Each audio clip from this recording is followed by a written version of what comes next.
and started to read books on meditation, on enlightenment. But I don't know what it means to get there, what it means to get to God, what does it mean to get to love, what does it mean to be at the pinnacle of, or to reach, okay, I got it, you know. I know what God is, I know what love is, I know what enlightenment is. It's a rainbow. You come closer and closer and it disappears. I may be enlightened, I don't know. You have to decide, or somebody has to decide, and I don't care. This is me. But if you don't care, you may decide that you are. I could decide. It doesn't matter for you. I decide I'm enlightened. Okay. Okay, good. Yeah, Good. okay, that's so fine with me. tell me what is the way and what is the criteria. The way is to surrender. You surrender to the flow. And what is the place of Gestalt in this surrendering? Well, like Gestalt is a way of life. Gestalt is not, okay, you come, you get cured, and it's a way of life. It's a way. Let me give you an example. I was living in a place called Eilat. It was 3 o'clock. I was teaching school, and I was living in an apartment. And this was 1964. 1965. And something, I call it a knowing, came to me. A knowing. I understand. I don't know, it's not a voice, I know my wife is waiting for me. She's at the beach. Now, if I would have questioned that, or criticized that, or said, how could that possibly be, I would be going against the flow. I got the message, I'm going with the flow. So I put on my shirt and went to the beach to wait for her. There was no doubt in my mind that I have a wife waiting for me. Now, when a man approaches a woman, a million things goes through his mind. Is she going to accept me? Is she a lesbian? Is she married? In 64 still, there was thoughts about lesbian. Well, you don't know. Okay. You could approach a woman and say hi, and she said, get the fuck out of here. You know, this happened to me too. And when I heard her voice, I said, that's her. And I just walked over to her. And when I walked over to her, and she looked up at me, there was no question in my mind that she was going to fall in love with me. So I came over to her, and 6 weeks later, we were married. About 6 months before I met her, I laid down and suddenly I saw my children. I wasn't married, but I saw them. But it wasn't something like, it was something like I was holding this, and there were 2 boys. And we were flying. I have 2 boys. Now, how can that possibly be? Who's giving me this message? Who's telling me that my wife is, okay? Another example is, if you're not getting too bored, I wanted to study for a master's degree. And I was living in Alabama, in the United States. And I came to Alabama with my wife and my children because my sister was living there and I had no other family. Exactly at that time, it was 1967, the United States in the South was apartheid. It would say colored people eat here, white people eat here. Colored people go to this theater, white people go to this theater. And when I came, it ended. I think it was Robert Kennedy at that time who sent a court order. This ends now. So they're looking for white teachers to go to black schools. So, you know, what brought me exactly at this time, so now I want a master's degree, and I go by this university, and there's 2 universities, very good ones in Alabama, where I was living in Birmingham. One is called the University of Alabama. I said, I'm not going there. Something was telling me don't go there. Then I saw Samford University in Alabama. It was a Baptist college. There were no Jews there, only Baptists, preachers, in the name of Jesus. So I go there. And they tell me you can't study here because you don't have an 82 average. Your college, you have 79. You have to go back and study more and get more points. Without thinking,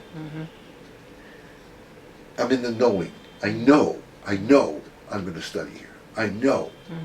So I said, I want to see the president. What? I said, I want to see the president. I have the right to see the president. Okay, can you come on Tuesday at 7 p.m.? I said, yeah. And I came. Nothing was prepared because there was a knowing inside of me that this is going to happen. So he looks at my file. I have a file. He closes it and he puts it on his desk like this. And he says, you can't study here. You need an 82 average. So I looked at him and I said, without thinking, this was not prepared. It just came to me.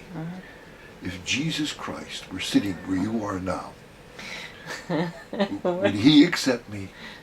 Да. Okay? Okay. So, You don't know how many times in my life this has happened. I've gone to tests that I knew nothing about the material, but I knew I'm going to pass. And I'm sitting in a physics, because in the United States, it's a long story.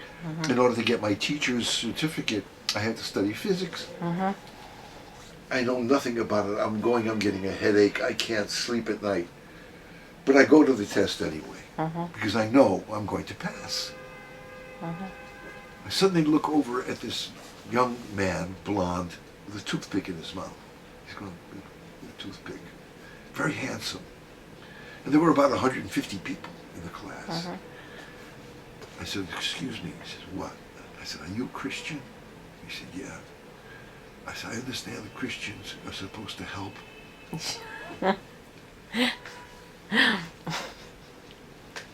He says, yeah, what do you need? I said, just give me 5 answers. 6. If I get 6, I'm out of here. I'm okay. I got my... So, genius. I mean, who put me next to a genius? He went, okay, here. Maybe 30 seconds. All of them. It was Einstein sitting there. Okay, who put me next to him? I got up and I went to the teacher, the professor, and I put on the desk, and he said, now he was from Cuba, so he had an accent. And he looks at me and he said, okay, you have the answer, but what about the formula? I said, what? He said, formula.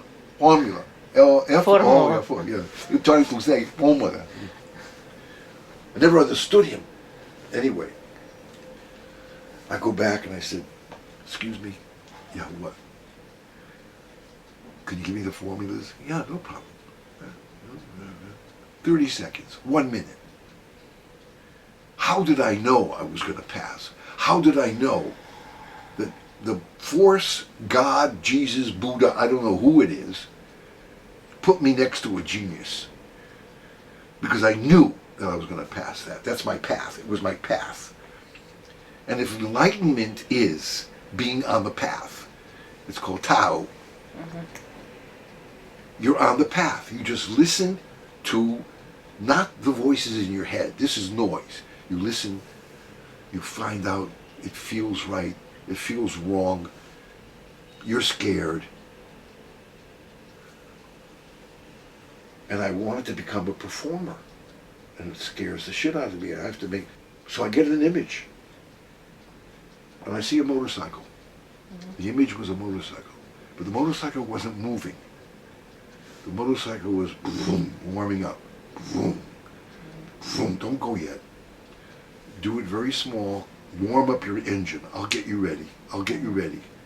Don't worry, I'll get you ready. Do here, volunteer here, go to the hospital, go to the police, go to prison, perform for free. I'll be with you, warm, you know. That was the image, just warming up. And I wasn't asleep when I got this image. And that's what I did. And I was very, very successful. And it wasn't successful in the sense of Hollywood and, you know, and the beautiful women all around, you know, like they have on the, you know, the Wolf of Wall Street. Let's go! Sell, sell, sell! You know, it was my life.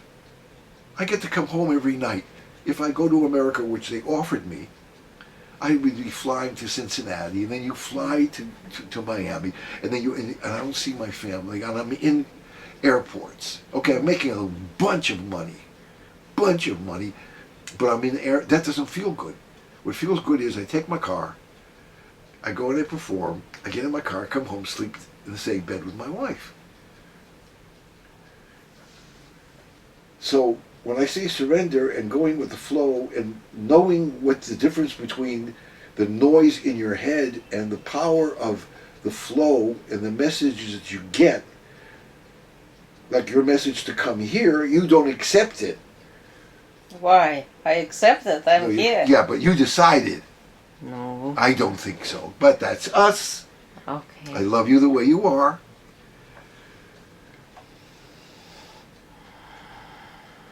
So my whole life has been on that path, or if you want to say that's enlightenment, let's say that's enlightenment.